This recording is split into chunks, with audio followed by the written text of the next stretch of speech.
Hi guys, Janice here and welcome back to my channel. Makasih banyak buat kalian yang udah klik video ini dan juga udah subscribe channel aku, thanks a lot. Dan kalau misalnya kalian ada yang belum tapi udah sering ngeliatin aku muncul di beranda kalian, please subscribe guys, biar aku makin semangat untuk bikin konten-konten ke depannya.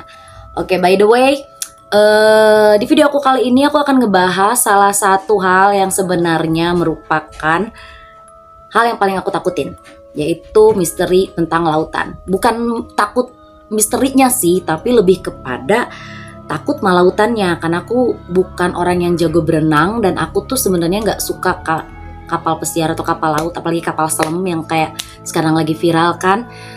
Kapal selam Titan kalau nggak salah yang hilang di Samudra Atlantik. Jadi nggak usah banyak-banyak cincong lagi, kita langsung aja ke videonya. Time to tell the story. Misteri yang pertama adalah benda misterius yang ditemukan di Laut Baltik. Pada tahun 2011, penjelajah laut menemukan sebuah benda di Laut Baltik di mana benda ini tuh berbentuk lonjong yang aneh. Benda ini ditemukan di kedalaman 91,4 meter guys, di Laut Baltik. Aduh, aku udah ngomong Laut Baltik kayaknya udah berapa kali gitu ya. Tapi benda ini tuh ditemukan bukannya orang penjelajah laut langsung nyelam terus nemuin, bukan guys. Benda ini tuh ditemukan melalui sebuah teknologi yang disebut dengan cahaya sonar. Jadi kayak itu tuh kayak semacam, kalau kalian di film-film tuh suka lihat kayak ngeradarin gitu loh. Nah tiba-tiba tuh kelihatan tuh ada benda berbentuk oval rada aneh. Namun hingga saat ini apa sebenarnya benda ini tuh belum bisa ditemukan gitu loh guys. Jadi kayak mereka tuh berusaha melakukan penelitian, tapi mungkin dikarenakan benda ini sulit untuk diangkat. Aku nggak tahu ini anak. Dan karena itu pula banyak sekali teori-teori konspirasi yang bermunculan mengenai asal-usul atau fungsi dari benda ini. Ada juga yang mengatakan bahwa benda yang ditemukan di Laut Baltik ini merupakan peninggalan alien. Ada juga yang mengatakan bahwa benda ini tuh seperti senjata perang gitu guys. Kayak teknologi perang yang dirahasiakan. Beneran aku tahu aku gaje karena aku kayak udah 2 minggu gak shoot apa-apa. Dan akhirnya aku sekarang kaku lagi. Jadi aku mohon maaf aja ya guys kalau seandainya kesananya rada masih kaku gitu sepanjang video ini. Jadi apa benda itu belum sama sekali bisa diketahui hingga saat ini. Berarti ini 2011 sementara sekarang tuh 2023 berarti 12 tahun. 12 tahun lah. 12 tahun ketemunya tapi belum ada kabar apapun mengenai asal usul maupun fungsi atau dari mana. Itu kan asal usul juga, oke. Next. Yang kedua adalah suara aneh yang berasal dari Samudra Pasifik. Bukan suara aneh sih, lebih tepatnya suara misterius yang berasal dari Samudra Pasifik. Pada tahun 1997, para ahli yang sedang meneliti lautan terkejutkan dengan suara aneh yang berbunyi bloop dan juga Julia. Suara ini terekam di frekuensi radio yang ada di markas para ahli ini. Dan para peneliti mengumumkan pada tahun 2005 bahwa suara aneh ini bisa jadi adalah suara reruntuhan es yang berasal dari gunung. Atau mungkin gunung es yang runtuh gitu, maybe. Oke, menurut kalian apakah gunung es atau reruntuhan bisa berbunyi bloop atau Julia? Kalian sendiri bisa membuat konspirasi atau berpikiran, terserah apa aja kalian suka, oke. Kalian bisa berpikiran apapun, berteori apapun untuk hal ini. Reruntuhan bersuara seperti bloop dan Julia. Oke, next. Yang ketiga adalah Monumen Yonaguni yang berada di Jepang. Monumen Yonaguni merupakan monumen yang ditemukan di dekat perairan Jepang guys. Monumen ini berbentuk sangat besar dan luas. Bisa dikatakan ukuran aslinya itu adalah panjangnya 50 meter dan lebarnya itu sekitar 20 meter. Gede lah. Pada awalnya penemuan ini sebenarnya mengejutkan para penjelajah karena pada saat itu mereka tuh sedang mengejar atau mencari keberadaan hiu martil. Tapi bukannya ketemu hiu, malah ketemu monumen. Keren sih. Banyak yang meyakini bahwa monumen Yonaguni ini merupakan monumen yang dibuat oleh tangan manusia. Menurut para ahli, monumen ini sudah berusia 9.000 tahun. Namun, sampai saat ini tuh belum bisa diketahui mengapa monumen itu bisa ada di dalam lautan. Dan kalau kata kita mungkin asal-usulnya tuh dari mana?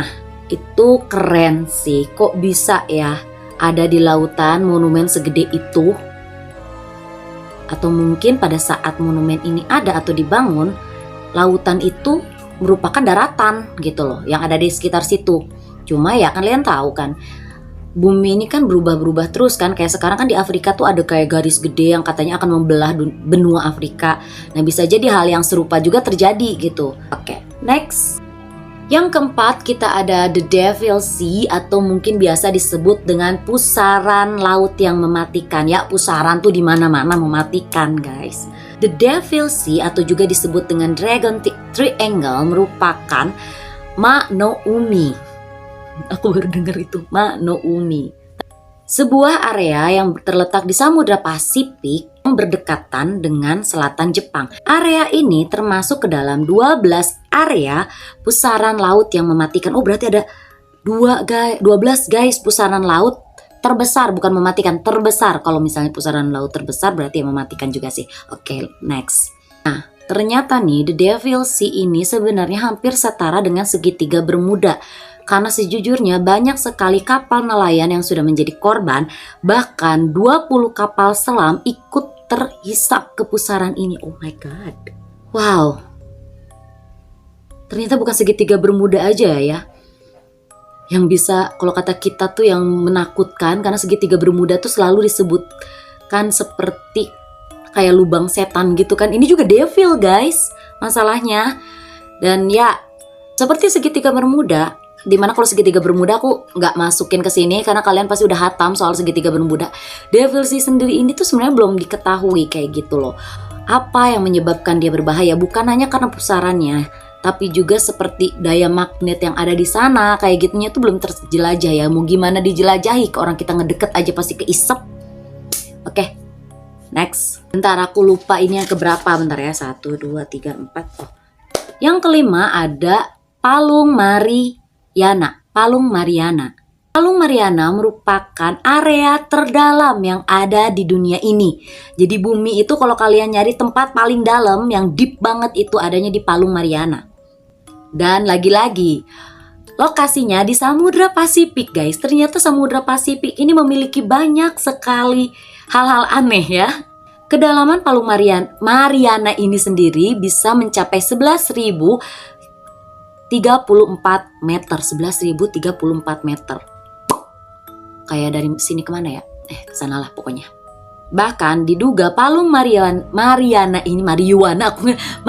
ini bisa menenggelamkan Gunung Everest yang pada dasarnya tingginya itu hanya 8.800 meter. Bukan 8.000. Iya, 8,8 meter. Jadi lebih dalam Palung Mariana dibandingkan Gunung Everest, di mana Gunung Everest ini adalah gunung paling tinggi yang ada di dunia. Dan yang menjadi misterinya adalah hingga saat ini para penjelajah hanya mampu mengarungi Palung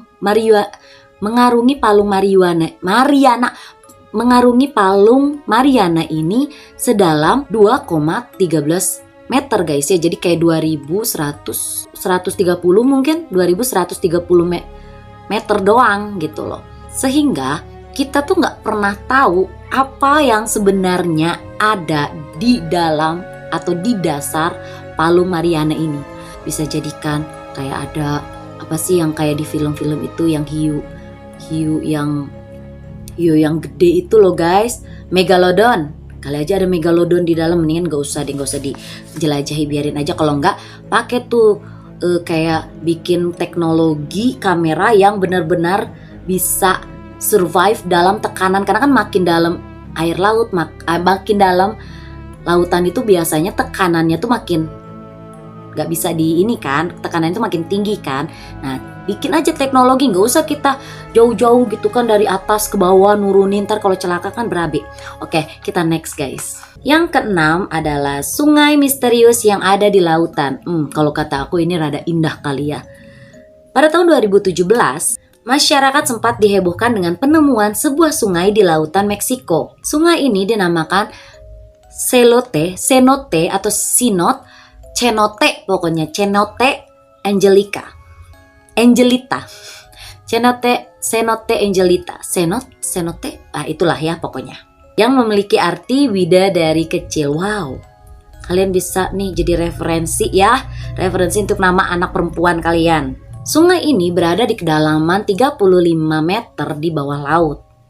Nah, dan Cenote Angelita ini sebenarnya seperti sungai pada umumnya gitu. Dimana kalau sungai itu dia pasti kayak ada batas kan. Ada di kiri kanan itu kayak ada pohon. Ya, dan arusnya juga sebenarnya mengalir dengan normal. Sungai di lautan, air dalam air guys. Nah, dan yang bikin bingungnya lagi itu tuh terdapat air tawar dan juga air asin di beberapa lokasi yang berbeda di sungai ini, di mana anomali ini masih menjadi misteri oleh para ilmuwan karena ilmuwan belum tahu kenapa bisa anomali hal seperti ini terjadi gitu loh. Ilmuwan aja nggak tahu apalagi kita ya. Yang terakhir ini kalau nggak salah yang ketujuh, kota dalam air di daerah Kuba. Kota air. Nah kayak gini aja aku udah mikir kok bisa ada kota dalam air gitu ya. Dan bukan Atlantis. Walaupun mungkin kayaknya beberapa orang pada saat dia menemukan kota ini mereka berpikir ini Atlantis. Nah pada tahun 2021 sama seperti kejadian pada saat aku nyebutin yang pertama itu. Yang soal benda aneh di Laut Baltik. Nah para peneliti lautan menemukan sebuah reruntuhan kota yang berada di kedalaman 700 meter di bawah laut guys. Berbekal dengan cahaya sonar, para peneliti ini menemukan sebuah arsitektur atau struktur bangunan kuno yang berada di lautan, di dalam lautan. Dan di sana juga terdapat puing-puing serta patung-patung dan tanda-tanda kehidupan yang pernah ada di kota itu. Nah, dan diduga oleh para peneliti bahwa bangunan ini atau monumen ini merupakan peradaban dari suku Maya atau masyarakat Yucateos. Ya, jadi mereka udah menemukan kemungkinan besar bahwa itu tuh dulunya punya suku Maya atau masyarakat Yucateos. Tapi entah bagaimana caranya, mungkin yang belum dipastikan kenapa bisa mereka berada di kedalaman 700 meter di bawah laut. Ya lagi-lagi dah kan kalau mau kayak gitu mesti diselem, mesti diambil, di segala macemin dulu, ribet lah ya. Oke, jadi tadi itu adalah ketujuh keanehan atau misteri yang ada di lautan guys. Gimana? Jujur ya, ini misterinya tuh sebenarnya banyak. Kalau seandainya aku nyari yang enggak apa ya, kalau kata kita bukan dari satu source, kayak aku searching tempat lain, karena setahu aku tuh ada air terjun dalam laut. Aku pernah baca, cuma pas aku lagi nyari dia punya bahannya gak ketemu. Ntar deh aku taruhnya di short aja untuk itu. Dan ya gimana guys, balelo lagi kan aku, jadi kaku lagi, jadi nggak jelas. Aku juga sebenarnya ini tuh kayak ngelihat kamera tuh mata rada kunang-kunang, gak tau kenapa. Karena mungkin faktor ada aku pakai lensa dan juga ada apa sih ini, ring light, jadi cahayanya tuh rada kurang enak aja gitu. Oke guys, jadi untuk segala ketidaknyamanan atau untuk segala kegajian yang sudah aku lakukan sepanjang video ini, aku benar-benar minta maaf sedalam-dalamnya. Aku akan berusaha untuk nge-improve lagi cara aku ngomong. Aduh beneran deh. Oke, ya itu dia guys, ketujuh keanehan atau mungkin misteri yang ada di lautan. Aku harap kalian bisa enjoy video ini dan juga kalian bersedia untuk subscribe dan juga like video ini. Ya, see you guys in my next video. Bye.